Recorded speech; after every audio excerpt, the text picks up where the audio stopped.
Hi, I'm working in Embrilliance StitchArtist software, and I'm building a quilt block. My idea is to have a grid of these quilt blocks to fill a 24 by 24 inch quilt. And so I'm using 8 inches as my base block, and I'm working in Embrilliance StitchArtist. I've got the level 3 tools, and I thought I would just make a video showing kind of the process that I'm doing. So what I have over here on my screen is kind of where I've started, but what's important to notice is the object window. So right over here on the right side of the screen, I have my object window, and this is the design. So I'm going to put this as my I'm going to call this my what am I calling? Ooh, I deleted it. Let's undo that. Command C, Command C. Let's get all those back. Did I do a new thing? Nope. Undo, undo, undo. Okay. The nice thing about Embrilliance is that I can undo up to 24 times to get back to where I was. So I need to give this a name and save it before I get started, or before I get too far into the process. So we're going to call this, the idea in my head that it is Mod Textures. So that's what I'm calling it. And I may come up with a different name later, but this is the Mod Textures 8-inch block. And this is a texture block, not necessarily a pieced block. So I'm not doing any patchworking. I'm doing embroidery for each square. Okay, so the idea is, oh, I didn't save it, I just put it over there. So let's do File, Save Working File As. I gotta put it somewhere. We're gonna put this in a new folder. We're gonna call it, we're going to put it in my quilt blocks folder, quilting in the hoop. This is going to be the texture, Mod Textures. How about that? Mod Textures. All right. It's in the Mod Textures folder, and I'm going to call this the, just for right now, DBB Mod Texture 8-inch block. There. Okay, we're saved, and I can go on from here without worrying about losing my work. So what I have in the on the screen up here is I have a couple of different things. So the first thing I have is I have an 8.5-inch square. Now, an 8.5-inch square, when I insert it into a quilt block with 1/4-inch seams, will become an 8-inch finished piece. So I'm thinking about the seam allowances on the block between each place where there is a seam. So if this is the very middle, there'll be a block on either side taking a 1/4-inch seam allowance so that they will all end up 8 inches. So ideally 3 of them across would be 24 inches, and this piece is going to be 24 inches by 24 inches. The piece that I'm building is actually a part of an installation that's going to be exhibited at H&H Americas in May. And so this piece is one of the Mod Textures blocks, and I'm going to have, let's see, if there's 3 across and 3 down, 3 times 3, 3 8 inches, so there'll be 9 blocks total. Let's do some math real quick. Let's draw this out. So I'm going to have these, 8-inch blocks. That's not 8 inches, but we're just going to pretend, and that needs to be kind of squarish, so we'll do, make sure that's a square. Okay, so these squares over here down at the bottom, I can see that these are about 4 inches square. And I'm just doing this to kind of show off each one. So 8, so we'll say Control C, let's see, copy, paste. So we've got 1, 2, and then 3. So that would be 8 inches across. And we're going to copy those and paste them again, and then, so that would be down, paste them again. So 8, 8, 8 across is 24, 8, 8, 8 down is 24. Paste one more instance of them to get these 2 blocks right here, and then flip them 45 degrees or 90 degrees so they fit in there. So that's roughly If I change all the colors, you could actually see what I'm doing, right? So let's change the color. Right now I have white thread showing, so let's do pink. So you can see there's a grid of these possibly 8 or 9 blocks. 9. This is good for me to see because I've got, you know, 9 blocks to work with, and you know, they'll all kind of fit up next to each other, and they'll be sewn with their 1/4 inch seams. And I keep telling everybody that I'm not a quilter, but I am hacking at quilts just kind of backwards using my embroidery software. So here's me hacking at, you know, a quilt layout, right? Okay, so this is what we're going to end up with. We're going to have 9 8-inch blocks that make one 24 by 24 inch mini quilt that will be my part of the installation. Okay, so roughly that's what we're going to have. And let me just put some stitches on those just so they stand out and you can kind of see them better. It's hard to see in the software unless they have stitches like that. Bam. Now that's a lot, you know, more interesting, isn't it? Okay, so here's my block that I'm working on. That's just for, let me lasso all of those, and I'm going to cut those and put them in a new file, new page, paste them there, and that's going to be my grid. So I'm going to call that Mod Textures 8-inch grid outline. Okay, just so I have that, I'm going to save that to file, whoops, file, save working file as grid. Just call that the grid. So I have something to stick it all into later. Okay, I'm done with that. I can close it and get rid of this. Okay, let's go back to our block here. So here's this is my first block.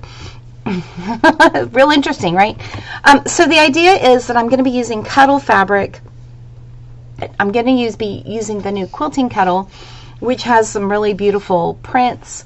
I'm trying to keep it simple and just show off, you know, the embroidery quilting and the textures. So that's why I'm calling this the Mod Textures.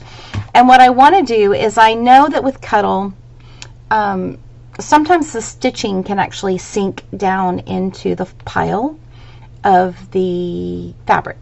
And so what I want to do is I want to think about doing some embroidery that's really bold, that sticks up over the background fabric.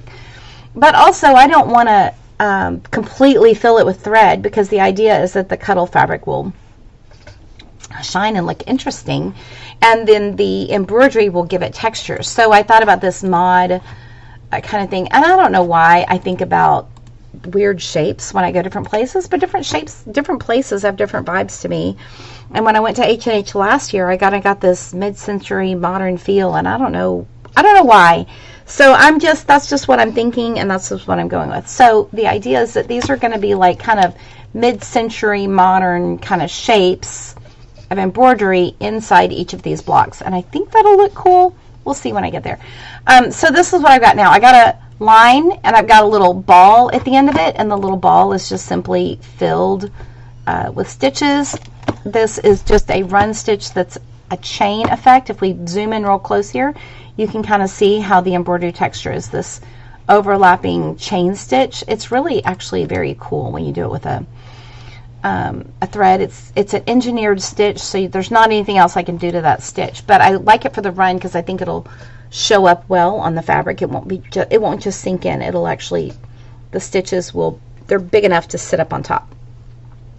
Okay, and I've got this little ball, and I need a little ball on the other end, so I'm going to do a copy and paste this little ball at the other end. And I'm thinking about how this stem is going to run, because what I don't want is a bunch of jump stitches that I've got to cut at the end, because that annoys me.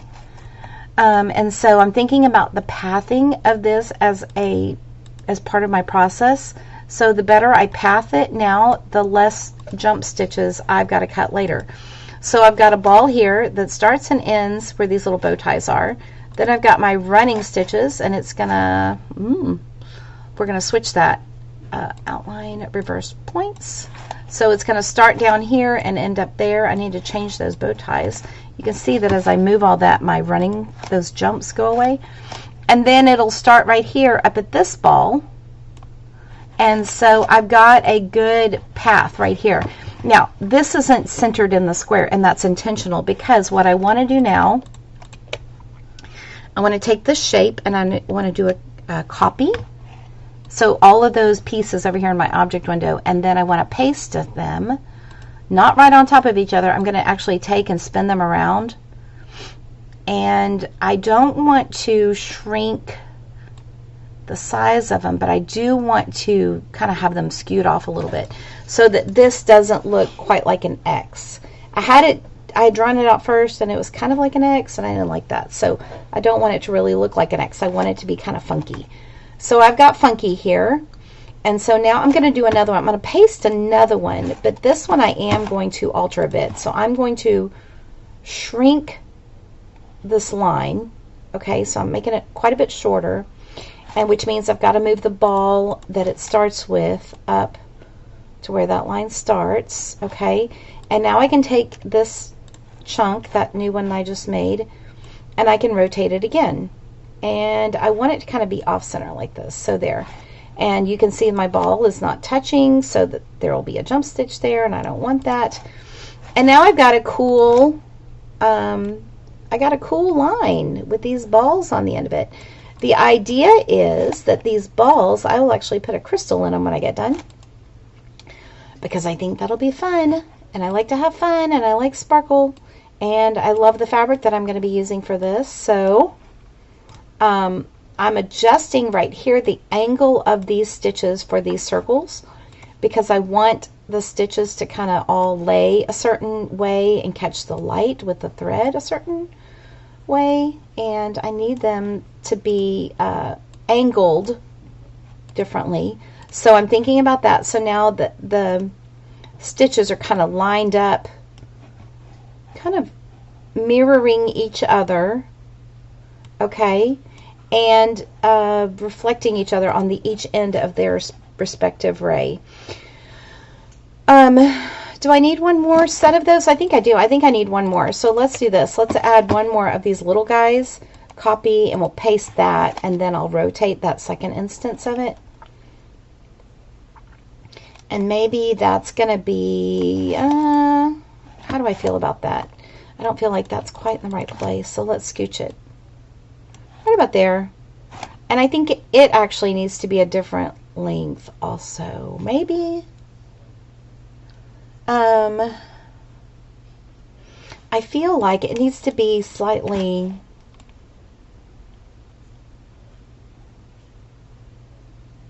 smaller. I think it needs to be smaller.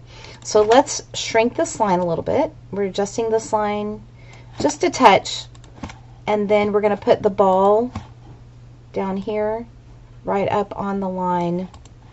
And now I like that a lot. I'm going to double check the angle of my stitching across these little balls, and that is pretty cool. I like that a lot. Okay, so that is a texture chunk that when I stitch this out, it'll kind of smash, it'll smash in there, but it'll be, I don't know, it'll be quilty enough. I'm going to quilt through all three layers. So I'm going to use the cuddle on the front, probably cotton on the back, and soft and stable in the middle. And so it's going to be, it's quite hefty, but I may try it a couple of different ways just to see what I like best. And now that I'm looking at this shape one more time, I got to tweak this. So sometimes it just doesn't feel quite right till I mess around with it. I feel like it's scooting over. That looks better. I don't know why it looks better. It just feels better to me. And so I like that. So one last thing that I need to do as I'm, before I go to the machine, I want to make this so that I've got this outside border that is the actual cut line, and then this is the actual sewing line. So this one's the cut line, this is the sewing line, and I'll actually sew on these lines when I sew them together at the sewing machine. So that is where everything needs to stay. This line doesn't need to stitch until the end, because when you put stitches, machine embroidery stitches, especially over fabric that's already over the batting, the stitches draw this fabric in. So if I do these first, this block will not end up 8 inches or 8.5 inches. So I need to do this last so that after all the stitches are put down, then I will draw stitch the 8-inch square to say, okay, now you've got 8 inches worth of stuff, and you can do that. And so I might actually do one more bigger one of these. Let's do one, Control C, Control V, and let's do the biggest one kind of second, and I'm going to do this one at 9 inches. Let's get this one 9 inches by 9 inches, okay? So I have a good inch of wiggle room, and I want to center it. Utility, center in the hoop. That makes that just right around the edges. I need it to be a totally different color, something I haven't used before, just so it stops. And this will hold it all down, but this one will actually be the delineation. So do I need that one? Yeah, I think I do, but I want to replace the stitch order of these, so move those last. Okay, so I've got this is the cut line again, remember, and then this is the sewing line. The placement stitch will go first, and let me label these. So these are this is the placement one, and this is the 8-inch sew line. Okay, so it could be a single stitch. Do I need a tie in and out there? I'm going to put one in just for myself, but I'm going to make my run a little bit longer stitches because I don't necessarily need that there. It's just a guideline for me. Same thing with the placement stitch. I don't need it there. It's just a guideline, so I do want it to tie in and out so that I can actually see it. This placement one just shows me where to put the fabric on the hoop, and it holds it down for me. So again, that can be tie in and out. And then I'm going to make the stitches a little bit longer, not as long as the others, but a little bit longer because I just need it to go fast. This isn't a whole lot of stitches, but this is way easier for me to do it on my embroidery machine than it is for me to just do, you know, these things right here. The other thing that I want to do is I want to check that where all these intersections are, they're not too bulky right here in the middle, because I have these 4 lines of stitching and I don't want it to be kind of chunky. I may need to break up these lines so that they meet in the middle rather than overlap. So what I'm going to do is I'm going to use some of the tools in StitchArtist here to double check that they're not too bulky there. So when I click this density map up here, I get a kind of a rendering of what the stitch looks like. And do you see this little bit of hotness right here? Let's zoom in there. This hot area, or the places where there's red, means that there is a potential for there to be some buildup right there. When there's a lot of buildup, where there's a lot of threads that connect or overlap each other, you can get kind of bird nesty, and so you've got a lot of stuff. And just like with quilting, we don't want a lot of bulk. We want it to run efficiently. So that tells me that maybe I should consider having each of these runs meet in the middle and not just zoom from one dot to the other and go across. So let's take this texture thing off. Oh, see, if you do it in this one, you can see how this is just the actual rendering of stitches. There's a big bunch there, and as these later runs go across there, they may kind of bulk up. Then there, it's not going to make my embroidery machine is going to be able to handle it, but I may get some chunky sounds. I might break a needle, I might break a thread. So I'm looking out for those things right here in that. I do like the way that looks, though. It's so pretty. Anyway, let's get that off there. Go back to our 3D view, and that's what I've got right here. And then let's start adjusting some of these stitches. So I can think about, like, maybe I'm thinking about starting here and then going back out, right? So instead of having lines that go across, I have these that start here and end over here, and they kind of meet in the middle, right? So let's do another one. Like maybe it's this one connected to this one, okay? And then, oops, I closed it. I didn't want to close it. Undo that. Control Z undoes whatever I did to do that. I don't want to do that, so let's undo that. There.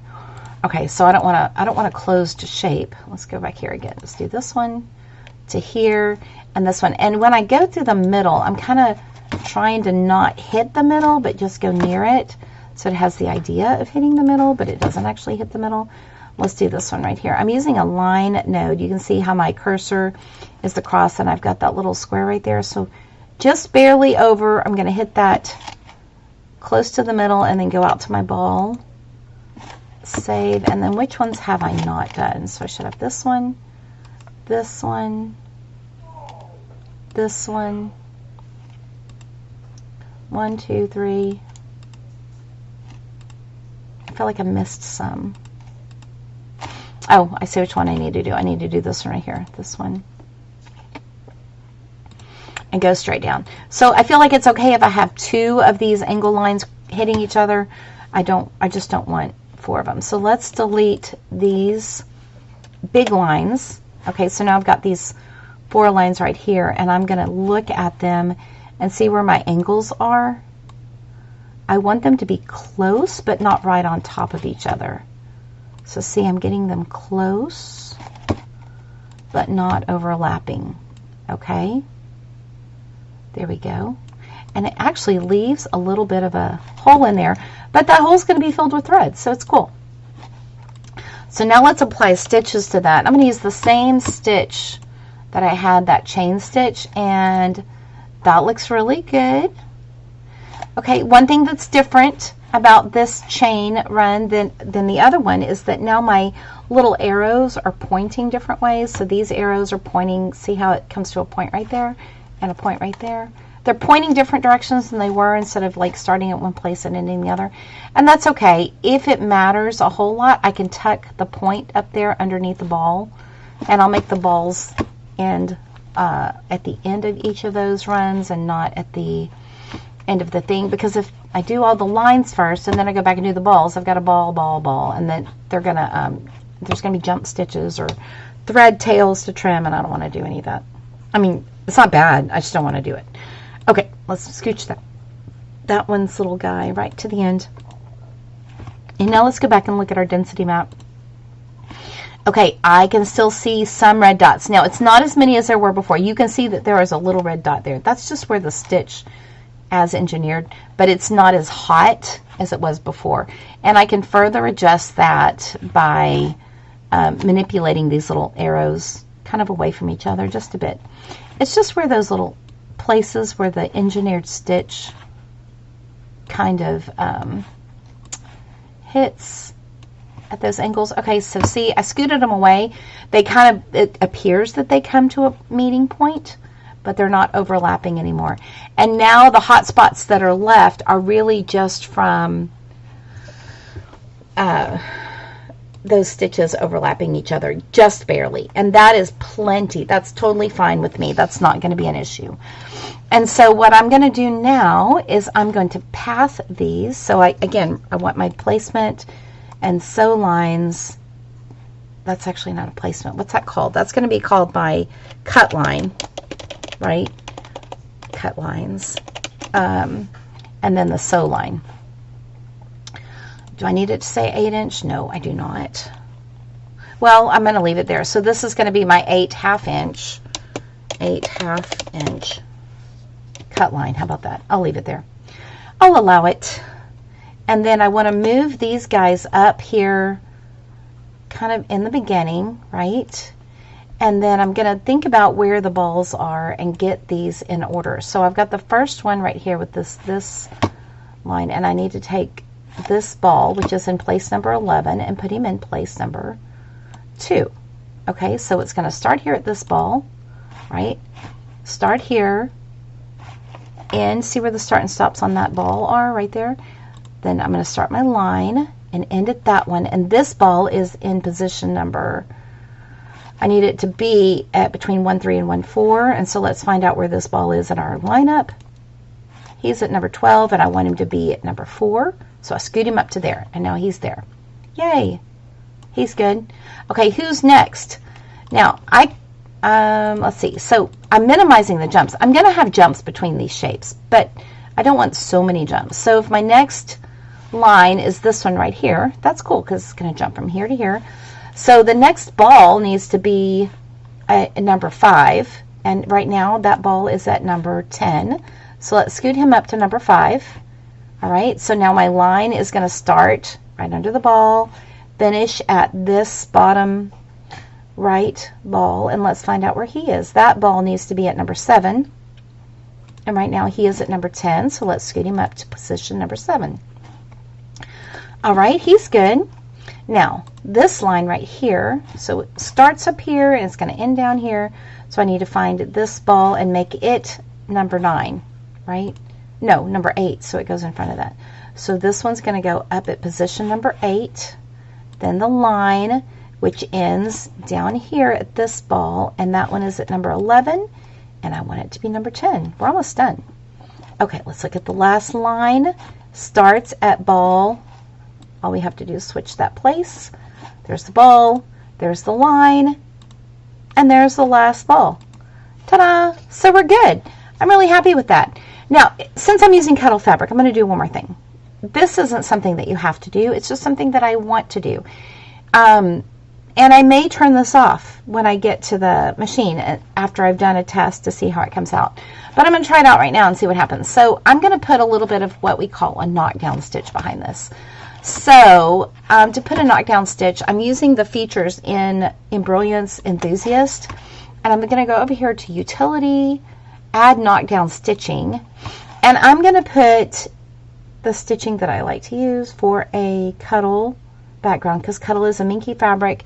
Minky has a pile, it sticks up, sometimes the fibers come through in your stitching and they alter the way your stitches look, because the fluff is in there in the stitches. So if I put a bi-directional knockdown stitch, it holds down most of the fibers. So that's what I'm going to do for here. The rest of the settings are fine, although I don't want it to be like a big puffy bubble of stitches that are kind of shadowing the fabric.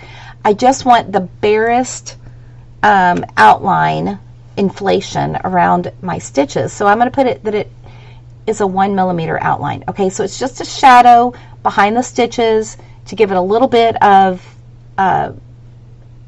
holding the fiber down.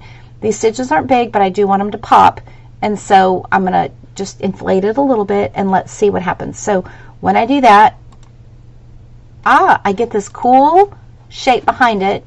I'm going to change the color so you can really see that. If I change the color of that underlay, and I'm going to do something dark because the fabric I'm going to use is dark. Look at that. So now my stitches will really sit on top of that knockdown stitch, and they'll be a little bit more visible on the Cuddle fabric, which I think will be kind of cool. Now I'm going to have to adjust this because these are 2 separate designs in my object window, and I want them to all stitch similarly. So I really need to run this placement stitch way up here in front of everything else. Okay, so all of this doesn't matter, nothing else is overlapping, so it'll be fine. I've got separate designs, but this is roughly what I've got. Actually, you know, just let me do this right here. Create, design, combine designs, and now everything's in one design over here with lots of parts. I'm happy with that. I'm ready to go to the machine and test it out. When I get this all done, what I want to do is see if these little balls here are going to look good with the sparkle on them. That's what I want. I'm really just doing all this so I can put, it's an excuse to put rhinestones on a quilt. Yeah. Okay. I'm going to go do this. Ooh. Yeah, I might do it this a couple of ways, but stay tuned. This is a fun process, and I really enjoy doing this. So stay tuned and see how this goes. Thanks for watching.